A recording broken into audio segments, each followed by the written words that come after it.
Okay, everyone. I decided to do one more walk around on all the bikes because they're pretty much done. It's been months now that I've been riding them and tweaking them, and I was trying to find out the best way to do that.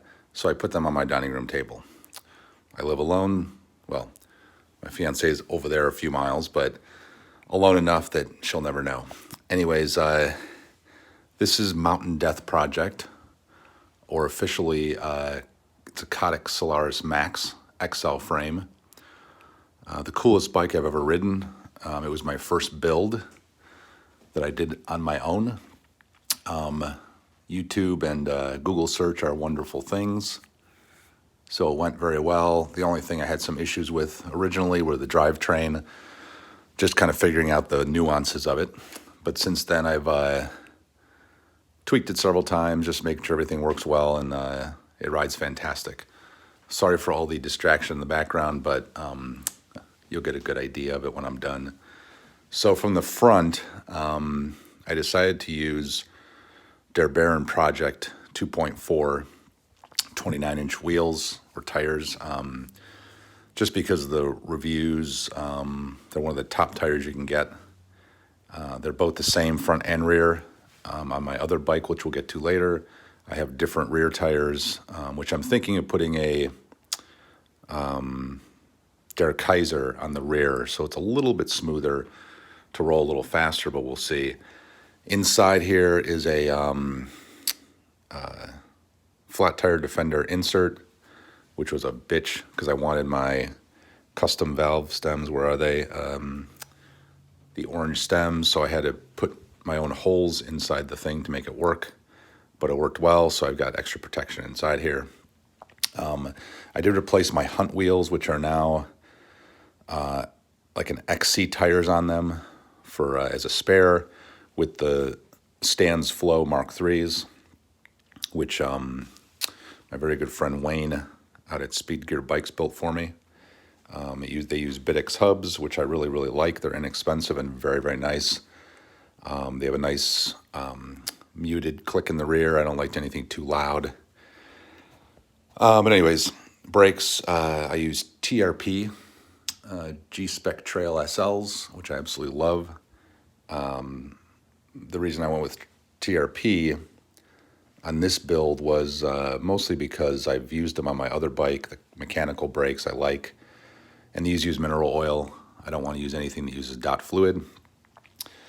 The rotors are TRP 203 millimeter up front, and I'm running a 180 millimeter in the rear, with obviously the adapters on both ends for everything. The fork is a DVO barrel that I bought strictly because it was on sale. I mean, it's a $900 fork. They were clearancing out the old models for, I think it was maybe $560 or something like that. So I picked one up. I really, really like it. Has tons of adjustments to it, even though I just ride it and enjoy it. The mud guards are from Reaper, which are my favorite. I put them on all my bikes. Up onto the headset, I use Chris King on this build because it was I wanted to go a little bit more radical, so I did Chris King, and then I used Unite matching stem spacers. The bars are Renthal Fat Light 35, which I custom painted a little bit just for fun, as well as the lever on that side I did a little bit of custom work on. I like the bar. I filled it with foam to make it a little more vibration resistant. The stem on that is a joystick binary, 35 millimeter by 35 millimeter, which I really, really like. I've slowly dropped that stem a little bit each time I go out, so I'll even get a little lower. And I'm thinking to replace it with more of a flat bar as opposed to having the 30 millimeter rise on it. I'll probably go with something like a E13 maybe, because the weight's pretty similar. These are very light bars, surprisingly. I've looked to replace it a few times, but everything is considerably heavier, so I kept it. But I'm probably going to do an E13 in the next few weeks, a little bit flatter, just to be a little bit more aggressive position. The grips are my favorite DMR Death grips. I have them on two bikes. and I'll use them again because I just like the way they feel. They're very sticky, and they're just a comfortable grip. I did some JRC components, cable protectors there, the silicone. I used C-clips where I could to clip the things in place just to kind of keep it a little tidier. I have some COTIC frame protection on there now that came with the bike, but I'm going to replace that with Dybro's kits that should be here today. This thing is amazing. I don't wear a backpack because that's kind of cliche. So all I need is right there. Unless I'm going out for a full day expedition, which doesn't happen. I'm no more than a mile from my car on any given day.